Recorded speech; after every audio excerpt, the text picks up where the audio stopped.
Olá! No dia 18 de abril de 1857, o Livro dos Espíritos foi colocado à venda em Paris e o Espiritismo foi inaugurado em grande estilo sob os auspícios da literatura espírita. Ainda hoje, o livro espírita é dos maiores veículos de divulgação da doutrina codificada por Allan Kardec, levando a mensagem para as mais longínquas partes do mundo. Está conosco Geraldo Campetti Sobrinho, que é vice-presidente da Federação Espírita Brasileira e também responsável pela área de divulgação doutrinária que contempla, entre outras unidades, a FEB Editora. Ele vai nos falar sobre o livro espírita e depois vamos ver a mensagem do Momento Espírita. Olá, Geraldo, é uma alegria muito grande ter você aqui hoje. Olá, Ivone, muito prazer também, a satisfação estar aqui com os nossos amigos do Espiritismo Responde. Muito obrigada. Qual é a importância do livro espírita para a divulgação do espiritismo? Ivone, eu diria que a importância ela é fundamental. O livro espírita ele continua sendo o principal veículo de divulgação da doutrina. Através do livro nós temos os diversos outros meios de comunicação que divulgam, o espiritismo. Através de uma página de um livro é que a gente vai ter, às vezes, uma mensagem gravada, vamos ter, por exemplo, um filme, uma novela, vamos ter uma série, vamos ter uma peça de teatro, vamos ter uma música. Então a gente vê como o livro ele é importantíssimo, é a base do estudo, da preparação, e a gente precisa de fato valorizar esse instrumento. Fazer a leitura de um livro espírita para o nosso engrandecimento é fundamental. E a doutrina espírita ela vai ganhando espaço realmente por intermédio desse livro, hoje em diversos formatos, né, Ivone? Sim. A gente não fala mais apenas do livro impresso em si, mas também do livro eletrônico, não é? Do livro que é ilustrado, livro que tem uma vida própria, né? Uma coisa impressionante. Hoje a gente tem esse mecanismo, tudo é o livro, todo é o livro, só que ele parte. é impressionante que ele vai conseguindo através do tempo se moldar e nunca perder a sua função principal, que é de fato registrar a história, no caso do livro espírita, seja mediúnico ou não, ele registrar a informação espírita e levar principalmente o consolo, o esclarecimento e propiciar a edificação espiritual. Porque a finalidade do espiritismo é exatamente a nossa reforma íntima, né? E quem promove isso é exatamente a informação espírita por meio do livro, que é o seu principal instrumento de divulgação. Exatamente. Você que é o responsável pela editora FEB, sabe o número de livros que chegam para publicação, não é? Quais são os cuidados que se deve ter para a publicação de um livro espírita? Olha, essa sua pergunta ela é muito valiosa, eu até agradeço, porque é uma oportunidade da gente falar sobre esse assunto tão importante, né? Porque o primeiro cuidado deve ser do próprio autor. Seja autor, por exemplo, um autor encarnado, um estudioso, que ele vai elaborar um texto, ele vai fazer a sua pesquisa, ele tomar os devidos cuidados. Então, por exemplo, vai escrever um texto que seja efetivamente fidedigno aos princípios fundamentais da doutrina espírita, porque afinal de contas, se é uma obra espírita, não pode contrariar o espiritismo, né? E fazer uma pesquisa séria em fontes idôneas, isso é fundamental. Se é uma obra mediúnica, que geralmente atrai mais, chama mais atenção, porque é ditada por um espírito, o médium tem que também tomar esse cuidado, né? Dele fazer também uma questão de ter uma vigilância para estar atento, se o conteúdo que está ali sendo veiculado de fato, né, está concorde ou em consonância com os princípios fundamentais, se tem lógica, se não tem alguma coisa que está causando estranheza. Então esse é um ponto do conteúdo fundamental, que é uma primeira seleção, passando pelos próprios autores, o autor e o próprio médium. Uma segunda seleção importantíssima é que, quando for submetido para possível publicação, para uma editora, por exemplo, que seja esta obra avaliada. Esses originais, como a gente chama, sejam avaliados por pareceristas, por pessoas idôneas, pessoas devidamente preparadas, que conhecem o espiritismo, né, que conhecem o idioma, enfim. E vai fazer uma avaliação segundo alguns critérios, naturalmente, para ver se o livro está em consonância, de fato, né, e em condições de ser editado. Então nós temos um segundo passo de seleção, depois do autor e médium, a própria editora. A editora tem a obrigação de fazer uma seleção dos originais que recebe. E só para você ter uma ideia, a FEB recebe em torno de cada 10 originais que ela recebe, ela seleciona apenas um original para publicação. E ainda não significa que vai ser publicado, né? Porque depende de outros fatores também.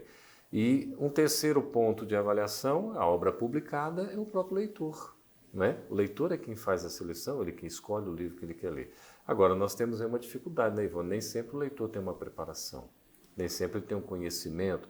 E às vezes ele vai ver um romance, por exemplo, chama atenção, muito interessante, ele vai ler ali e vai tomar um primeiro conhecimento pelo romance. Sim. Se o romance não for bem escrito ou não tiver uma informação fidedigna mesmo, Daí né? a responsabilidade da publicação. Muito grande. E aí envolve tanto o autor médium como a editora, não é? E o próprio leitor também tem a sua responsabilidade no que ele está lendo. Então nós precisamos ter esses cuidados quanto ao conteúdo, é fundamental, quanto à forma. Nós fazemos um livro também que seja agradável para a leitura, né?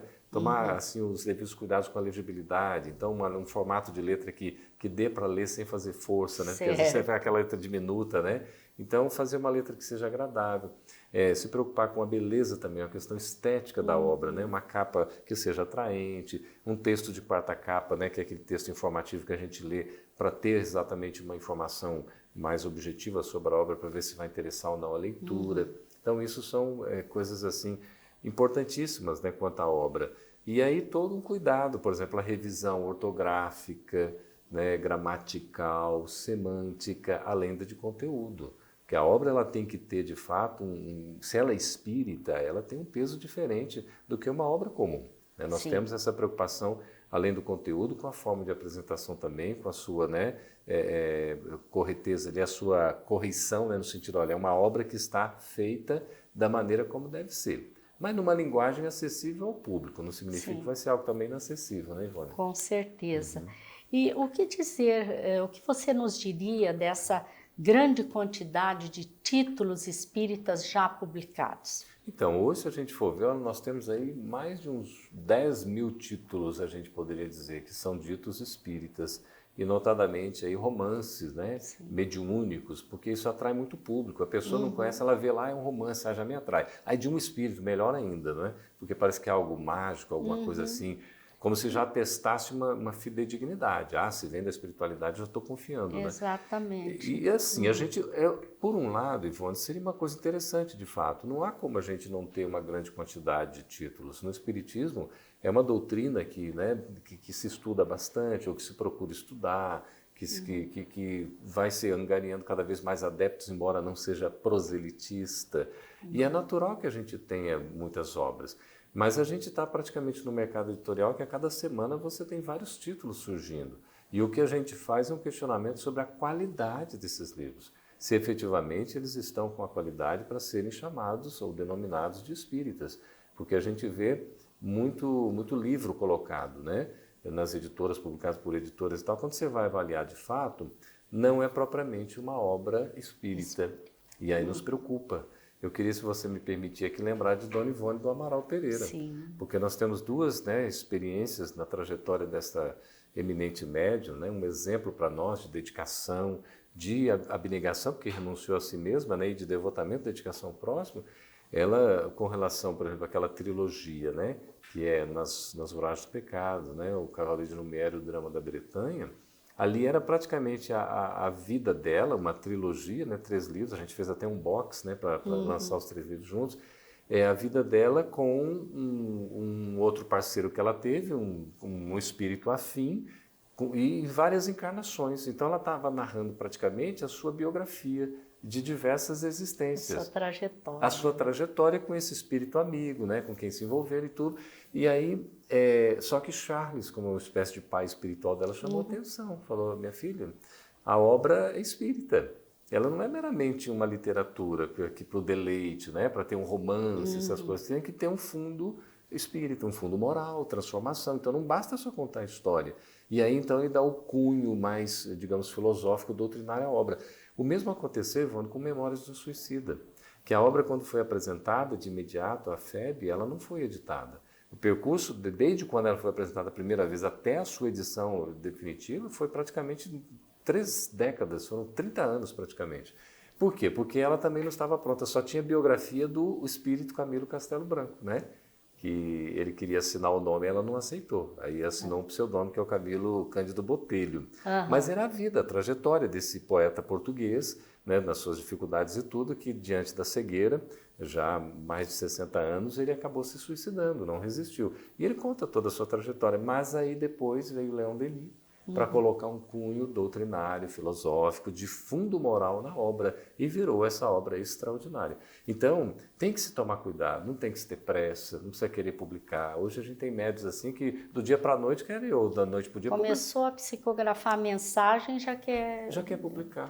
É uma coisa impressionante. Então a gente tem que tomar. E hoje nós estamos numa era da interatividade, né, Ivone, que é tão fácil publicar. Hoje você faz aqui, você posta, né, no WhatsApp, né, no Facebook, né, no Instagram, aí você vai colocando, vai divulgando, é tão rápido isso, só que nós temos que tomar cuidado com isso, fazer uma coisa que seja seletiva, criteriosa, porque nós temos responsabilidade. Sim, porque o objetivo do Espiritismo é o esclarecimento. Exatamente. Então, a Dona Ivone fala isso, o livro espírita é para esclarecer, é para consolar. E para edificar. É uma coisa linda, né? Porque esclarece as nossas mentes que estão sedentas, né, de informação, de conhecimento, consola os nossos corações que estão aflitos e edifica, né, a nós mesmos, espiritualmente falando, porque a finalidade do Espiritismo é a nossa reforma íntima. É a nossa reforma íntima, né? Geraldo, como que é o trabalho da FEB, editora, para a publicação dessas obras? É um trabalho rigoroso, né? Não é um trabalho simples, o trabalho de editoração é um trabalho complexo, exige, por exemplo, profissionais que entendam do assunto. Não basta só a boa vontade, eu quero fazer, vou fazer. É importante ter a boa vontade, é meio caminho andado. Mas é importante que a gente conheça do assunto, entenda, estuda, não é? Estude. Então você tem, por exemplo, na parte de... Primeiro você tem uma avaliação dos originais, que aí você tem um grupo de pareceristas, que são voluntários, são pessoas dedicadas, normalmente pessoas estudiosas do Espiritismo. Depois que a obra é selecionada, digamos assim, é aprovada por um conselho editorial, né? No caso da FEB a gente tem esse conselho editorial, aí a obra vai ser preparada editorialmente, passa por uma revisão rigorosa em termos da linguagem, né, a correção gramatical, né, ortográfica, se as palavras estão certas, se as concordâncias de fato combinam, né, e semanticamente, se em termos de entendimento está, né, inteligível ao público, na sua linguagem e tudo mais. Aí faz-se, inclusive, possíveis indicações para notas de rodapé, alguns esclarecimentos, alguns pontos que não estão claros, não é? Todas essas coisas. Tem uma revisão rigorosa, inclusive doutrinária, que às vezes pode ter algumas coisas que não estão muito, né, adequadas, digamos assim. E depois aí você tem todo um projeto gráfico, editorial, não é? Que você vai fazer, por exemplo, uma diagramação, depois que você desenha um projeto de capa, de miolo, né? E você faz toda, aí você vê a legibilidade, o formato do livro, o tipo de fonte, as cores que vão se adotar. Depois que tiver tudo pronto, aí ele tem 2 caminhos. Ou ele vai convertido a e-book, no caso do livro eletrônico, ou ele vai para a impressão. Então, o que nós fazemos hoje na editora, na FEB Editora? O livro, ele automaticamente já vai no processamento, né, do trabalho editorial, é convertido em e-book. Então, hoje nós temos mais livros em e-book do que, né, propriamente impressos. Porque a impressão tem um custo alto, né, também tem isso. Mas a impressão é outro trabalho, vai para a gráfica, a gente contrata a gráfica, verifica, tem que avaliar a qualidade do serviço, as coisas todas, né? Para depois estar pronto para distribuir ao público. É um trabalho realizado com muita responsabilidade, né? A gente percebe isso. Muito, e por um trabalho... A gente percebe. Ivone, por um trabalho em equipe interdisciplinar. Né? Então, não é um trabalho isolado, não há uma figura principal, né? Nós estamos editor lá, mas não temos uma equipe de trabalho, né, que não é tão vasta, digamos assim, em termos de quantidade, mas é uma equipe diversa, porque você precisa estar contando com os profissionais de cada área, além dos voluntários que a gente tem que se dedica. A responsabilidade é grande. Sabe por quê? Porque é um patrimônio espiritual. Sim. Né? Nós temos a responsabilidade de materializar esse patrimônio aqui, né, tornando ele disponível o mais claro, o mais acessível ao nosso público. Certo. Como que nós podemos reconhecer que um livro é realmente espírita? Pois é, eu me recordo de Pois é. é uma questão, não é? Alguns princípios, até no Biblioteca Espírita a gente colocou, né? Quais seriam assim, os critérios para se dizer uma obra espírita. O primeiro ponto, ela não pode colidir com o princípio fundamental da doutrina. E aqui vale dizer que há obras que começam a explicar, por exemplo, a questão da lei de causa e efeito de uma forma, geralmente romanceada, que parece a lei de Talião, né? Ou o Código de Hammurabi ainda. Então a gente tem que tomar um certo cuidado, porque não é nem especificamente o karma, ou nem a lei de ação e reação. A lei de causa e efeito exige o tempo, né? Exige a reencarnação, essas coisas todas. E o romance ele precisa passar isso de um jeito que o leitor possa entender, para que não seja assim, de repente alguém foi um homicida na outra encarnação, então ele vai ter que ser morto para poder pagar aquele débito de quando ele foi um assassino. Não é bem assim que funciona pela lei de causa e efeito. E às vezes numa leitura mais rasteira pode parecer isso. Então a obra ela tem que estar em consonância com os princípios fundamentais, ela tem que ter uma linguagem que seja acessível ao público, adequada, não é?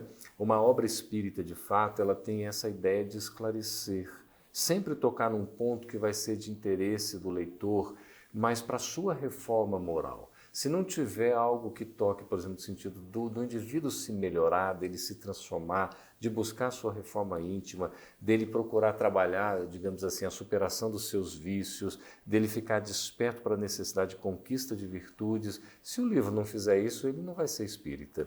É por isso que nós temos a mensagem do Espiritismo nos tocando exatamente no que a gente precisa trabalhar o nosso autoconhecimento para a nossa iluminação própria e para a gente, inclusive, ter mais condições de servir ao próximo. Porque o livro espírita também, Ivone, ele vai tocar num ponto fundamental que é a caridade. É o bem que a gente pode fazer ao próximo através do trabalho que a gente desenvolve, porque nós todos somos instrumentos. Geraldo, essa pergunta que eu vou te fazer é muito importante porque a gente vê muitas situações complicadas em torno disso no movimento espírita.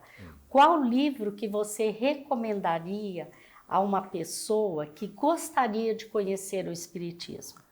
Olha, essa é também uma pergunta muito curiosa, né? Eu já escrevi alguma coisa assim, fui até de certa maneira, digamos, criticado, né? Porque às vezes a pessoa diz, qual é o primeiro livro para ser lido? Né? Eu recomendaria o Livro dos Espíritos. Kardec, quando trabalhou o assunto, ele recomendou o que é o Espiritismo. Né? Então, nós ficamos aí, né? Entre o que é o Espiritismo, é uma boa obra de introdução para a pessoa conhecer. O Livro dos Espíritos é a filosofia básica, fundamental, dá toda a estrutura, é o principal livro espírita. É a doutrina que está ali, por isso se chama filosofia espiritualista. Não dá para ser espírita sem ter lido o Livro dos Espíritos. Isso não tem como, assim, nesse sentido do conhecimento, porque ali estabelece as bases, dá toda uma estrutura, e na sequência os 4 livros que desenvolvem o Livro dos Espíritos, formam o Pentateuco kardeciano, nos dá uma segurança doutrinária para que a gente não tenha a ilusão quanto a determinados conteúdos. Porque quando vier uma informação que parece aquelas revelações bombásticas, a gente tem que tomar cuidado. Se a gente conhece, a gente vai saber onde está pisando. A dona Ivone do Amaral Pereira falava muito nisso. O cuidado, a segurança, a gente precisa estudar, precisa conhecer. E veja, quando André Luiz traz a revelação para nós, né, materializando praticamente ou decodificando o que Kardec colocou, sobretudo no Livro dos Espíritos e também no Céu e Inferno, a gente vê ali que quando Manuel Filomeno de Miranda apresenta pela psicografia do Divaldo a obra que nós trabalhamos em equipe, né, e levou 18 anos para ser publicada, que é A Vida no Mundo Espiritual, estudo da obra de André Luiz. Foi uma espécie de repertório, né, traz o resumo, traz explicações, traz índices, enfim, glossário, traz também informações sobre os personagens, vocabulário, uma coisa assim, porque a obra de André Luiz é muito rica. O Manuel Filomeno chama atenção, ele diz, olha, André Luiz, ele foi um autor tão importante que a gente pode dizer que o Espiritismo foi um antes dele e outro depois, devido à revelação que ele fez, e graças à mediunidade de Chico Xavier. mas ele nunca fez uma revelação bombástica a ponto assim de causar aquela celeuma, aquela polêmica, aquela coisa que vem assim meio apocalíptica, né? Sim. Nunca teve isso na obra de André Luiz, embora sempre nos apresentou muitas informações valiosas. Então é esse cuidado que a gente precisa ter, porque às vezes assim, né, a pessoa vai ler um livro desse e aí. Então o primeiro livro, eu diria, Ivona, o que é o Espiritismo, evidentemente, na abordagem de Kardec, que é o nosso mestre, né? O Livro dos Espíritos. E nós temos um livro do Richard Simonetti, que a FEB republicou há pouco, né, que era O Espiritismo, uma nova era para a humanidade. Agora a gente publicou como Conheça o Espiritismo. Então é um livro bem introdutório. O Richard, ele escrevia, falava com uma simplicidade impressionante, né? Geraldo, antes de nós encerrarmos o programa, eu gostaria que você deixasse uma mensagem aos internautas. Olha, eu gostaria de, assim, de sugerir, não é nem recomendar, mas é sugerir que nós estudemos Kardec, que a gente possa ler Kardec desde o Livro dos Espíritos, o Livro dos Médiuns, o Evangelho, o Céu e o Inferno, a Gênese. Importante ler a Gênese, estudar a Gênese. E o que é o Espiritismo, obras póstumas, a Revista Espírita, que é uma ilustre desconhecida, pouco lida e tudo. Então a gente lê, estudar e meditar sobre esses assuntos, porque depois qualquer leitura que a gente for fazer, né, aí vem naturalmente a leitura de Chico Xavier, com Emmanuel, André Luiz, outros autores espirituais belíssimos, né? A leitura de Ivone Pereira, Zilda Gama, nós temos clássicos maravilhosos a serem lidos, né? Tão importante. Aí temos Divaldo Franco, né, Raul Teixeira, tantas obras que são significativas. Então a mensagem que eu deixo é isso, a gente possa aproveitar a oportunidade de ler, de estudar, de conhecer mais profundamente o Espiritismo, porque é uma bênção na nossa vida. O Espiritismo é uma luz, é um farol, é um roteiro de felicidade. E quanto mais a gente estuda, mais a gente quer estudar, né? Mais a gente quer estudar, porque é uma coisa tão gostosa e vai tanto para nós em termos espirituais, né? E a gente tem que, da nossa parte, inclusive, também trabalhar a educação dos nossos filhos, dos nossos netos, ensejando para que eles também tenham acesso a essa informação espiritual tão preciosa como é o Espiritismo. Geraldo, muito obrigada pela sua presença aqui hoje. Eu que agradeço. Um abraço a todos. Agradecemos a todos vocês que estão nos assistindo. Convidamos para que continuem vendo o programa, agora com a mensagem do Momento Espírita, e desejamos a todos muita paz. A sala estava repleta de convidados, todos curiosos para ver a obra de arte que ainda estava oculta sob o pano. Falava-se que o quadro era lindo. As autoridades do local estavam presentes, entre fotógrafos, jornalistas e outros convidados, porque o pintor era muito famoso. Na hora marcada, o pano que cobria a pintura foi retirado e houve caloroso aplauso. O quadro era realmente impressionante. Tratava-se de uma figura exuberante de Jesus, batendo suavemente na porta de uma casa. O Cristo parecia vivo. Com o ouvido junto à porta, ele desejava ouvir se lá dentro alguém respondia. Houve discursos e elogios. Todos admiravam aquela obra de arte perfeita. Contudo, um observador curioso achou uma falha grave no quadro. A porta não tinha fechadura. Dirigiu-se ao artista e lhe falou com interesse. A porta que o senhor pintou não tem fechadura. Como é que o visitante poderá abri-la? É assim mesmo, respondeu o pintor calmamente. A porta representa o coração humano, que só abre pelo lado de dentro. Muitas vezes mal interpretado, outras tantas desprezado e grandemente ignorado pelos homens, o Cristo vem tentando alcançar nossa casa íntima há mais de 2 milênios. Conhecedor do caminho que conduz à felicidade suprema, Jesus continua sendo a visita que permanece do lado de fora de muitos corações. Nós o chamamos de Mestre, mas não aceitamos que Ele nos ensine sobre as verdades da vida. Falamos que Ele é médico das almas, mas não seguimos suas prescrições. Dizemos que ele é o irmão maior, mas não permitimos que coloque a mão sobre nossos ombros e nos conduza por caminhos seguros. Enquanto Jesus espera que abramos as portas do nosso entendimento, nós saímos pelas janelas da ilusão e desperdiçamos a oportunidade de seguir com quem possui a chave que abre as portas do infinito. Pense nisso. E se deseja se dar essa oportunidade e não sabe por onde iniciar, comece por conhecer a proposta de renovação moral trazida pelo Mestre de Nazaré. Jesus dividiu a história da humanidade e seus ensinamentos têm a lucidez de quem conhece as leis que regem o universo.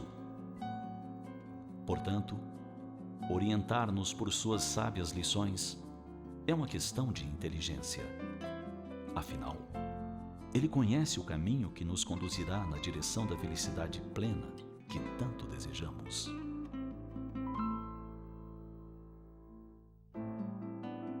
O olhar de Jesus dulcificava as multidões. Seu coração magnânimo acolhia todos aqueles que o buscavam com desejo sincero de aprender. Seu abraço de luz envolvia as almas sedentas de paz. Seus sábios ensinamentos são atuais e capazes de impulsionar a humanidade por caminhos seguros. Seu convite é ao amor e à instrução, as duas asas que nos farão gravitar acima da ignorância e nos conduzirão ao encontro da liberdade efetiva. Pense nisso e destrave as portas do seu entendimento.